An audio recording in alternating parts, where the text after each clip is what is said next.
શ્રદ્ધા વગર કોઈ દી જીવાય જ નહીં. ઘણા વાતો કરે એકચ્યુઅલી ભગવાનની જરૂર નથી. આપણે કઈ ભગવાન હુવારે ભગવાન જગાડે તો કે એકચ્યુઅલી અલાર્મ મૂકીને જાગી શકાય છે. એને બહુ સમજાવવાની વાત ન કરવી, કારણ કે જેને જલારામ નથી જગાડી શક્યા એને અલાર્મ હું જગાડવાના હતા, એની વાત નથી. આ તો જેને જાગવું છે એના માટેની આ બધી વાતો છે. જેવી તેવી ઘટનાઓ નથી આ, પણ શ્રદ્ધા વગર જીવાય નહીં કોઈ દી. આત્મા પોતાનો કરડે ને એને પછી કોઈ ન બચાવી શકે. કોબરા કઈડો તો ઝેર ઉતારવાના ઇન્જેક્શન આવી ગયા છે. કોઈને કોઈ દવા પી ગયો હોય ઝેરી, તાત્કાલિક સારવાર મળે તો દવા ઈ ઉતારી શકાય, ઈ ઝેર ઉતારી શકાય. પણ જેને પોતાનો આત્મા કરડે એના ઝેર કોઈ ન ઉતારી શકે. ડોક્ટર પાસે જાય, ડોક્ટર ને જડે નહીં. એકચ્યુઅલી કઈ આવતું નથી, પણ કઈક છે, એને આત્મા કઈડો નક્કી કરી લેવાનું. એટલા માટે આ વાત મારે કેવી છે કે ભગવાન કૃષ્ણ કનૈયો કેવો દ્વારકાના દેવની વાત જ ન થાય. શું કામ એમ? એટલે આ નાનકડી વાત. મહાભારતનું યુદ્ધ 1 દી 2 દી 3 દી 4 દી યુદ્ધ ચાલુ છે. 5 દી એક પછી એક દિવસો જવા માંડાણા. એમાં એક દિવસ પૂરો થયો, રાત્રિ. દુર્યોધનને હક નથી થતું, નીંદર નથી આવતી કે પાંડવોને કેમ એટલું બધું નુકસાન નથી થતું. પોતાના તંબુમાંથી નીકળી અને દુર્યોધન છે એ દાદા ભીષ્મના તંબુમાં જાય છે અને ભીષ્મ પિતાના તંબુમાં જઈ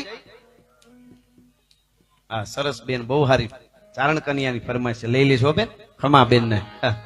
વાહ દીકરી, સરસ ફરમાઈશ આપી. એટલે એને ભીષ્મ પિતાના તંબુમાં જઈને દુર્યોધને એટલું જ કીધું. ભીષ્મ પિતામાને શું કીધું કે ગાડે મારે બેઠા છો અને ગીત બીજાના ગાવ છો. હે, ગાડે મારે બેઠા છો ને ગીત બીજાના ગાવ છો. તમારે પાંડવોને નથી મારવા તો પછી એના ભેગા વૈયા જાવ નહીં. તમે નથી લડતા, નીતિથી નથી યુદ્ધ કરતા, તમે બહુ બોલવા માંડ્યો. અને ભીષ્મ પિતા બુઢો ઉભો થયો ભાઈ, 165 વર્ષનો. સાંભળજો, ઉભો થઈ અને એટલું કીધું, પ્રતિજ્ઞા લીધી, સાંભળી લે દુર્યોધન. કાલ હવારે સૂરજ ઉગે આઠમે ન્યાહુતિમાં વાસુદેવ ચક્ર ન ધરે તો તુમકો મુખ ન દિખાવ, લાજે મેરી ગંગા જનની અને શાંતન સૂતન કહાવ. વાહ હા હા હા. કાલ હવારથી હાંજ સુધીમાં યુદ્ધના મેદાનમાં કાં તો વાસુદેવ કૃષ્ણ હાથમાં હથિયાર ધારણ કરે અને નકર પાંડવોને ધરતી માથે જીવતા રહેવા દઉં તો હું ભીષ્મ નહીં, ગંગા પુત્ર ભીષ્મને પ્રતિજ્ઞા લીધી. એ અહીંયા ભીષ્મએ પ્રતિજ્ઞા લીધી, અહીંયા પોતાના તંબુમાં કૃષ્ણ ભગવાનને પીડા ઉપડી. આને ભગવાન કહેવાય. તમે વિચાર કરો, એને હક ન થયું કે આ ભીષ્મએ પ્રતિજ્ઞા લીધી. ભગવાન ઉભા થઈ ગયા, તંબુમાંથી નીકળ્યા, હાલતા થયા. યુધિષ્ઠિરના તંબુનો પડદો છાનો મનો જઈને આમ કર્યો ને તો યુધિષ્ઠિર ભાલાને આમ ધાર કાઢતા હતા. ભાલાને ધાર કાઢે, આમ અણી કાઢે ભાલાને. પડદો આમ કરી નાખ્યો. બીજા તંબુમાં દોડીને ગયા, ભીમના તંબુમાં જોયું. ભીમ ગદા હમળીને હમી નમી કરે. હક નથી, કોઈ નીંદર નથી આવતી. ભીષ્મે પ્રતિજ્ઞા લીધી છે એટલે ભીમે તરત એટલે ઈ પડદો ભગવાને આમ કરી નાખ્યો. સહદેવને જઈને પડદામાં આમ કરીને જોયું, સહદેવ તરવારને ધાર કાઢતા હતા. નકુલના પડદામાં જઈને જોયું, તરવારને ઝેર પાતો તો નકુલ. આ બધા કરતા હતા, બધા જાગતા હતા. એક બાજુ 7 ક્ષણી, એક બાજુ 11 ક્ષણી સેના. કોઈ હોતું નહોતું, કારણ કે કાલે ભયંકર યુદ્ધ થવાનું. વિશ્વાસ કોને કહેવાય સાંભળજો. પણ જયારે અર્જુનના તંબુમાં આવીને આમ જ્યાં પડદો કર્યો ને એટલામાં એકલો અર્જુન હૂતો તો ઘસઘસાટ. હા હા હા હા. અને અર્જુન હૂતો તો પોતાના હાથમાં ચાબુક હતો, એ અંગૂઠામાં આમ અડાડ્યો ભગવાન કૃષ્ણે. શરાબ બેઠો થઈ ગયો અર્જુન. ભલે પ્રભુ અત્યારે તમે કે પણ તું હૂતો છો કે હા પ્રભુ અત્યારે તો હોવાનું જોઈએ ને રાત્રે. અરે પણ તું એમ નહીં, તને નીંદર આવે કે ના? રાતે તો નીંદર જ આવે ને ભગવાન કે એમ રેવા દે. દાદા વિષ્ણુએ પ્રતિજ્ઞા કરી છે, કોઈ નથી ઉતું, બધા તંબુમાં જોઈ લે. હક નથી કોઈને, કાલનું ભયંકર યુદ્ધ છે અને તને નીંદર આવે છે, તું હૂતો છો. તેથી અર્જુન બોલ્યો એટલું સમજાઈ જાય ને તો કોઈ દી તકલીફ ન આવે. દ્વારકા વાળો આપણી ભેળો રહીએ. અર્જુને શું કીધું ખબર? મારો કનૈયો જાગે છે એટલે હું હૂતો છું, પછી મારે ક્યાં જાગવાની જરૂર છે ભલા માણસ. હા હા હા હા. તમે વિચાર કરો, આટલી જ વાત છે હો. મારો કૃષ્ણ જાગે છે, મારો કાળિયો ઠાકર વાસુદેવ જાગે છે, એટલે મારે કોઈ ચિંતા કરવાની જરૂર ન હોય. 11મી અધ્યાય દિવ્ય ચક્ષુ તે દિખાયો રૂપ કેતે સુસ નેત્ર પાય કેતે ભુજ ધારી है અને સૂર્ય ચંદ્ર અગ્નિ जैसे शस्त्र और भूषण है અને દાતન કી રેખ બીચ મરી શેન સારી है. તારું રૂપ મેં જોયું છે, તમે જાગો છો એટલે મારે ચિંતા નથી. આટલી જ વાત છે. મારો કૃષ્ણ હોઈ જાય ને તો પછી પૂરું થઈ ગયું, તો મારું પૂરું થઈ જાય. આ વિશ્વાસ એટલે દ્વારકાના દેવની વાત જ ન થાય. અને શ્રદ્ધાની વાત છે, વિશ્વાસની. 150 વર્ષ પહેલાની તમને વાત કહું, બનેલી ઘટના છે. દ્વારકામાં જે ત્યાં બધા વાઘેર રાજાઓ, આમ તો વાઘેર રાજા જે દ્વારકામાં થયા એમાં પેલા વાઢેર રાજાઓ પણ હતા દ્વારકામાં, પછી વાઘેર રાજાઓ. પણ જેટલા વાઘેર રાજાઓ થયા એ દ્વારકાની ગાદીએ બેહ ને તો ગાદીએ નો બેહ, હામાં બેહ સિંહાસન નાખીને, પોતાની બેઠક નાખીને. ગાદી એમ કે આ તો અમારો રાજા તો રણછોડ છે, અમારો રાજા તો દ્વારકા વાળો છે. જોજો આટલું આટલું હોવા છતાં બારવટા હતા મૂળ માણેક નહીં તો છતાં ઈ બારવટું હોવા છતાં પણ એને દ્વારકા વાળાનું કેટલું માન હતું એની એક વચ્ચે વાત કહી દઉં તમને. કોડીનાર ગામ ભાંગવા જયારે આવ્યા બારવટિયાઓ 150 ઘોડે સવારોને ભેળા લઈને બાગડદામ ઘોડા કોડીનાર ગામમાં ઉતર્યા. મૂળ માણેક હાથમાં બંદૂક લઈને ચોકમાં ઉભેલા ગામને લૂંટે છે એના માણસો. બારવટિયા એટલે તમને આમ તો ખબર છે કાંઈ સાંભળતા હોય એટલે, પણ છતાંય અમુકને કહી દઉં નો ખબર હોય તો 12 પ્રકારના વટ એને બારવટિયા કહેવાય. 12 વટ બારવટિયા.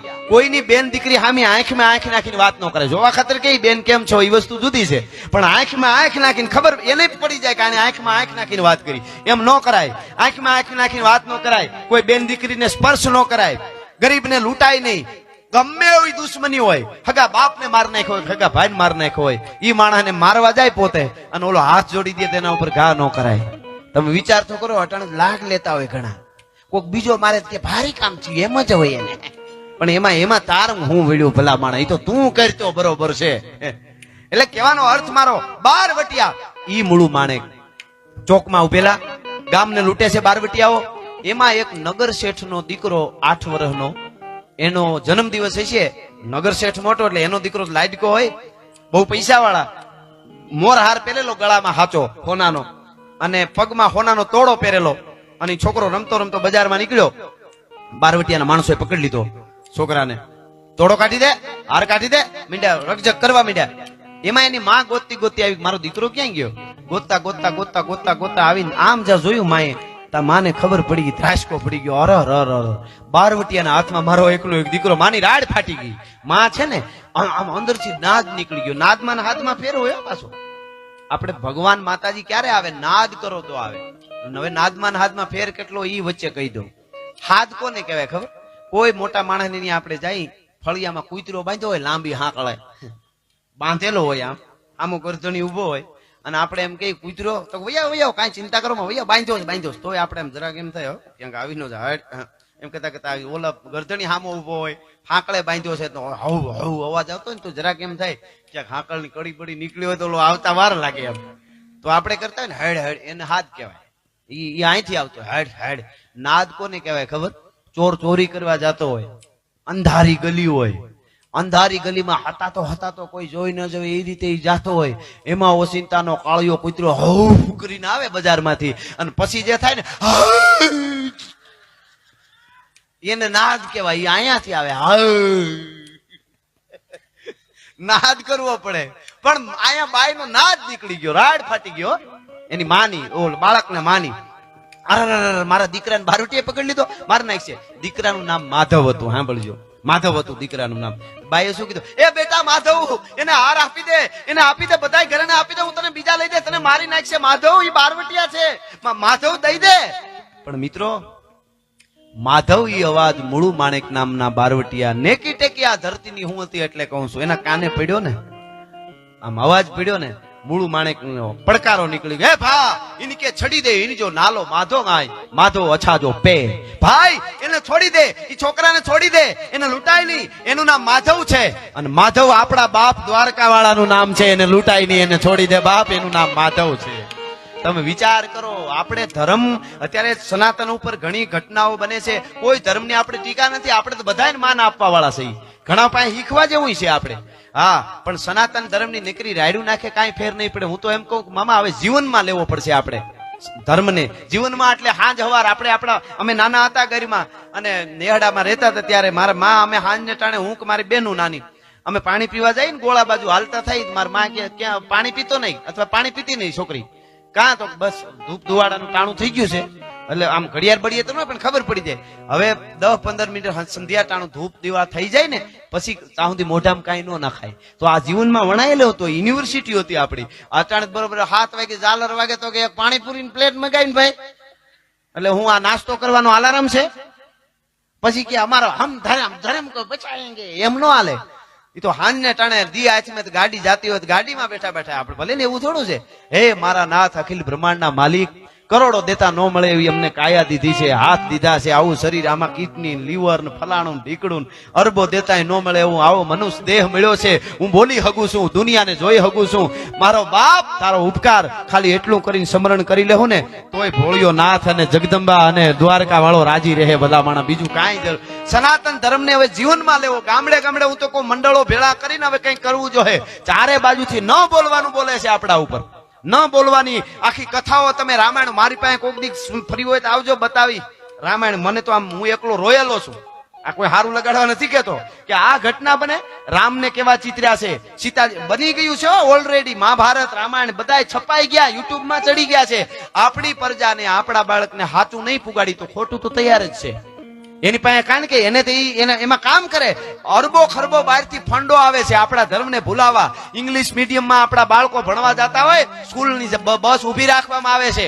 કેટલી જગ્યાએ અમે બનેલી સ્કૂલ વાળાએ મને વાત કરેલી, હકીકત તમને કહું છું અને પુરાવા છે એ કહું છું. બસ ઉભી રાખી દે વચ્ચે, ક્રિશ્ચન ધર્મ વાળા હોય એટલે એનો ડ્રાઈવર, અને પછી બંધ કરે બસ. પછી આપણા બાળકોને કે હનુમાનનું નામ લ્યો, બસ બંધ પડી ગઈ, કદાચ ઉભી થાય તો, હાલતી થાય તો.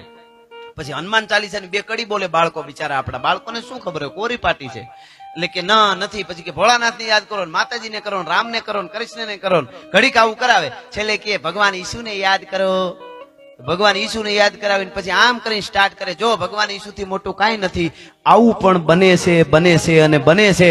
આ ન બને એટલી જાગ્રતા આપણામાં હોવી જોઈએ તો ગણપતિ મહારાજની આપણે સ્થાપના કરી સાર્થક થાય. એવી ન બનવાની કેટલી. તો કહેવાનો અર્થ બારવટિયા છતાંય એનું નામ માધવ છે. એને આપણાથી લૂંટાઈ નહીં. કેટલી ધ્યાન રાખતા હતા. પણ એનું નામ માધવ હતું ને એટલે ચીંટુ મોન્ટુ હોત ને તો પેલા ડોકું મળત ને પછી એનો તોડો કાઢતો. મને ના મારે કાંઈ વાંધો નહીં, પણ થોડુંક ભર્યું લાગે એવું તો એનામાં વિજ્ઞાન છે. આ વિજ્ઞાન છે. 1960 મુગલે આઝમ ફિલ્મ બની, વડીલોને પૂછ લેજો. એમાં આ હકીકત વાત કરું છું. આ બધા મનોવિજ્ઞાનની વાત છે, આ સાયન્સ સાથે જોડાયેલી વાત. એટલે કહું 1960 મુગલે આઝમ ફિલ્મ બની. એમાં દિલીપ કુમારને પગમાં મોજડી પહેરાવી હતી ને એમાં હાચા હીરા ટાકેલા. કે આસિફ નામનો એનો ડાયરેક્ટર, પૈસા કોક પારસીએ રોકેલા, તો એમાં એને હાચા હીરા ટાક્યા મોજડીમાં. તો કોકે કીધું કે તું ઓલાને ખબર નથી પડતી, બિચારાને હાવ પૈસા વાળો બહુ છે ને, ઓલો જે રોકો વાળો પારસી છે. અને ડાયરેક્ટરને કીધું તું મારી કા નાખ, હવે પગમાં હીરા ટાક્યા ઈ તો કોણ જોવાનું છે, અને જોહે તો માનશે કોણ કે આ હાચા હીરા છે. તો ઈ ડાયરેક્ટરે કીધું સાંભળજો કે દિલીપ કુમાર હિન્દુસ્તાનનો શાહજાદો બનવાનો છે. તો હું ઓડિયન્સ માટે આ હીરા નથી મોજડીમાં ટાંકતો, પણ દિલીપ કુમાર જયારે એનું પાત્ર ભજવીને આવશે ને મોજડી પહેરીને, તો એને તો ખબર હશે ને કે આ મારી મોજડીમાં હાચા હીરા છે. એની ફિલિંગ આવશે કે હું હિન્દુસ્તાનનો, દિલ્હીનો શાહજાદો છું, એટલા માટે હાચા હીરા ટાંક્યા. તમે કલ્પના કરો કેવડી મોટું મનોવિજ્ઞાન છે. તો આ તો છે જ આપણે ત્યાં. આપણે આપણું પહેરવા પહેરીને તમે બજારમાં નીકળજો, જૂનો પહેરવાર પાઘડી કોક દી કડીઓ પહેરીને નીકળજો, તમારી હાલ ફરી જાય ભલા માણસ. ઘણા પ્રકારની ઓલા ઘણા કાયમના માટે નાટકમાં સ્ત્રી બનતા હોય, બકાલું લેવા જતી કે ભાઈ કેટલા રૂપિયા, કારેલાનું શું છે, ખબર પડી જાય કે આ બેન બનતો હોય છે એમ. એ તો છે જ ને કે ઓલો કે ભાઈ આટલા 100 કિલો ન હોય મારા બાપ, ન હોય મારા પેટ. આવો આવો દાનામાં આવો. અમારે દાનામાં બધા ભાજપમાં આવી ગયા છે, હવે કાંઈ ઘટે નહીં. એટલે બધા કાંઈ ઘટે નહીં. અમારા માટે બધા પાર્ટીઓ હરખા, પણ હવે મોદી સાહેબ ગમે છે તો ગમે છે યાર, શું કરવું. આવો આવો દાનામાં મજબૂત, આવા મજબૂત માણસો જોઈએ, અમને રાખજો ભેગા. બરોબર છે ને મામા. પણ મળે આ વાત થોડું ગાતા ગાતા આપ બધા આપનો કિંમતી સમય અહીંયા આપવા માટે આવ્યા. આમ જો અકડે ઠાઠ લૂંબો ઝૂંબો આપણે બેહવાની જગ્યા છે, એને ગરમી થતી છે, પણ તોય એને કોકનો ગોઠણ ભટકાતો હોય, એવું થતું હોય. કોઈની કોણી, કોઈ એકચ્યુઅલી વ્યવસ્થિત નાઈને આવ્યા હોય. આ તો બધું કોઈક અમારી જેમ કદાચ વખત ન આવ્યું હોય, પણ આ ઉભા છે એમને કેટલું આ કેટલી એમને જો એમને ખબર છે ને, એને બધી ખબર. હું અહીં કૂદકા મારવાનું છું જ નહીં. હા, પણ એને સંસ્કૃતિની પડી છે એટલા માટે આ બધા આવ્યા છે. કાયમના માટે તમને એટલી ગેરંટી આપી દઉં, તમારે હેઠું જવું પડે એવું રાજભા કરે તેથી પાણે પાણે ટીપી નાખજો. અહીંથી જાહેરમાં કહું છું, મારા ચાહક છો તમે બધા. એવો વખત આવશે તો સ્ટેજ થી નીચે ઉતરી જઈશ, પણ બોલવામાં અમારા સ્તરમાં કોઈ દી નીચે નહીં ઉતરી, તમને ગેરંટી આપી છે ભલા માણસ. આ તો બહુ મોટી વાત છે. હા, એટલે હું જેમ વાત કરતો હતો એટલા માટે ઈ દ્વારકાધીશ, દ્વારકાના દેવની વાત જ ન થાય તો ધર્મને એને બારવટિયા હોવા છતાંય કે આને લૂંટાય નહીં, ઈ ઘેર બારવટિયા હોય એમાં એક દ્વારકાની માલિકોર સોમૈયા માણેક થઈ ગયા. એનું રાજ 100-150 વર્ષ પહેલાની વાત છે, બનેલી ઘટના છે. શ્રદ્ધાનો હો વિષય તો પુરાવાની શી જરૂર છે, એટલા માટે આ વાત કરી રહ્યો છું. શ્રદ્ધા હોય, વિશ્વાસ હોય તો બધું મગજમાં બેહે ને. ઘણાને એકચ્યુઅલી મારે મગજમાં નથી બેસતું, તારે મગજ હોય તો બેહે ને. એના માટે મગજ જોઈ. થાકવા ઘણા શું કે મને થાક જ ન લાગે 24 કલાક. મેં કીધું થાકવા માટે મગજ જોઈએ. મગજ વગર તો થાકે ક્યાંથી? ઈ તો બધું એવું હોય. અમુક પાછું કોકે સરસ લખ્યું છે કે નવરો માણસ છે ને હરતો ફરતો બોમ્બ છે, એનું ધ્યાન જ રાખવું. આપણે એક વાર્તા તમે સાંભળી છે, નાના હતા ત્યાં આવતું ને કે રાક્ષસ હોય ને ભૂત હોય કઈક એવો પલિત ને એને કે સોટલી કઈક એની બાંધી દઈ તો પછી આપણે કહીએ એમ કરે. ઈ ભૂત કોઈ, ઈ દૂત બીજો કોઈ નહીં, આપણું મન. એને હારા ઠેકાણે તમે પૂરવી દો, હારા પુસ્તકો વાંચવામાં, હારે ઠેકાણે સત્સંગમાં, રાષ્ટ્રના કામમાં, તો ઈ ભૂત ઈ રીતે કામ, મન ભૂત જ છે. બાકી એમાંથી ગયું તો ડ્રગ્સમાં બીજે વહી ગયું એટલે આપણું કામ પૂરું, પછી આપણા જ ભૂકા કાઢે. આ સીધી જ વાત છે. એને એવો થાંભલો પકડાવી દો ધર્મનો તો વાંધો ન આવે. એટલે હું આ વાત કરીને પછી મારે વિષય થોડો બદલાવીશું. પણ સોમૈયા માણેક દ્વારકાની ગાદી, અને એમાં પ્રતાપી રાજા સોમૈયા માણેક, બહુ પ્રતાપી રાજા અને દ્વારકા વાળાના પરમ ભક્ત. એ સોમૈયા માણેકની નામના એટલી બધી ફેલાણેલી કે સોમૈયા માણેકની માનતાઓ મીંડી થવા. આજુબાજુના આવા કોઈ સૌરાષ્ટ્રના ગામડામાં કોઈ બેન દીકરી 15 વર્ષ થઈ ગયા સંતાન થતું નહોતું તો એને શ્રદ્ધાથી માનતા કરી કે હે સોમૈયા માણેક, મારે ત્યાં સંતાન થાય ને તો હું તારે ત્યાં માનતા ચડાવવા આવી. હું માનતા એ આગળ હું તમને કહું. એને માનતા કરી દીધી અને એ વિશ્વાસ હતો. એ દીકરીને દૂધના ફીણ જેવા દીકરાનો જન્મ થયો, કેહુડાના ફૂલ જેવો દીકરો 6 મહિનાનો થયો. એ દીકરીએ પોતાના પતિને ભેળો લઈ, ગાડા ખેડૂને ભેળો લઈ, પોતાનો પતિ અને ગાડું જોડી અને ગાડામાં નાળિયેર ભર્યા. હો નાળિયેરની માનતા હતી. હો નાળિયેર ભરીને ગાડું લઈને દ્વારકા આવ્યું. ગાડું ધીરું દ્વારકાની બજારમાં ગાડું ઉયું આવે. એમાં બજારમાં ગાડું આવતા આવતા પૂછ્યું કે સોમૈયા માણેકનો પાળિયો ક્યાં છે, એની ખાંભી ક્યાં છે, મારે એના કપાળમાં 100 નાળિયેર વધેરવાના છે. એમાં અમુક માણસો ઈર્ષાળુ હોય એને મજા આવી ગઈ. હાલે લે, આ બાઈને ખબર નથી કે સોમૈયા માણેક રાજા છે ને જીવે છે. અને એ બાઈને એમ હતું કે સોમૈયા માણેક પ્રતાપી રાજા થઈ ગયા ને એનો પાળિયો વાળિયો હોય છે તો હું એના પાળિયામાં 100 નાળિયેર ફોડી, સીધા નાળિયેર, જો મારે ત્યાં સંતાન થાય તો એને દીકરો આવ્યો. અને ઓલા ઈર્ષાખોર માણસ હળી કાઢીને સોમૈયા માણેક ને કહેવા ગયા, લે દેવજા દીકરા ફોડ, અને માથું ફોડાય કે દેવનો દીકરો થઈ ગયો તો ને, હવે 100 નાળિયેર તારા કપાળમાં બાય ફોડવાની છે. એવું બધું. કારણ કે ઈર્ષાખોર માણસ હોય એને કોકનું નુકસાન, ઘણાને એવું હોય બે બાજુ ભડકો કરીને પોતે તાપે ને બે બાજુ ભડ થતું હોય. કોકને હળગાવે તો જ એને મજા આવે. બોલો, 2 જણાને પૂછેલું કેમ મજામાં, તબિયત પાણી હારા? મને કે થાય દુખી કરી નાખો. મેં કીધું બાબો તમારો? મને કે લઈ જાવ તમારો છે. બોલો આને હું કેવું? મેં કીધું આને અરે માથાકૂટ ન કરાય, એને ઠેકાણા હોવા જોઈએ ને. એટલે એવો માણસ, ઈર્ષાળુ માણસે જઈને કહી દીધું કે તને તારા માથામાં નાળિયેર ફોડવા એક બાઈ આવીશ માનતા કરવા. સોમૈયા માણેક કે મારો ઠાકર કરે હાસુ, દ્વારકા વાળો કરે હાસુ. બાઈ ની ગાડું લઈને આવી. પછી બાઈ ને ખબર પડી કે સોમૈયો માણેક હકીકતમાં જીવે છે, એનો પાળિયો નથી, પોતે જીવે છે. બાઈ ને દુઃખ થયું, રોવા માંડી અને હામી આવી. સોમૈયો માણેક ચોકમાં આવ્યો, હામો ઈ પાઘડી નો હલિયચ મુજી ધી હલિયચ, વૈયાય મારી દીકરી, બેટા વૈયાય, તું તારે વૈયાય તારી માનતા. અરે બાપુ, મને ખબર નહોતી કે તમે જીવો છો. મને એમ કે એનો પાળિયો હોય છે, દેવતા પુરુષ થઈ ગયો છે, એના માથામાં હું નાળિયેર ફોડી, પણ હવે હું થોડી ફોડી શકું તમારા નહીં. હલિયચ મુજી ધી, દ્વારકાધીશના સોગન છે, તને સોમૈયા માણેકના સોગન છે, હોય નાળિયેર મારા માથામાં ફોડ નહીં તો. હલિયચ મુજી ધી, ઈ મથો ખુલ્લો રાખી દિયાસી, આ માથું ખુલ્લું રાખી દીધું છે. જોર બરાબર જોર, તોજી માનતા જોર, તારી માનતા ચડાય બરાબર જુવાર. અને બહુ જયારે કીધું હમ દીધા, આમ બાઈએ નાળિયેર ગાડામાંથી હાથમાં લીધું. મિત્રો, દ્વારકા 150 વર્ષ પહેલાની બનેલી ઘટના છે. આખું દ્વારકા તેથી જોતું હોય છે. અને એ બાઈ હાથમાં નાળિયેર લઈ આંખ બંધ કરી અને બાઈ રોતી કારણ કે દુઃખ થાય છે કે માથું ફૂટી જાય. આમ કરીને આમ નાળિયેરનો ગમ ઘા કર્યો. નાળિયેર વસ્તુ ત્યાંથી સોમૈયા માણેકના કપાળમાં નાળિયેર આવ્યું.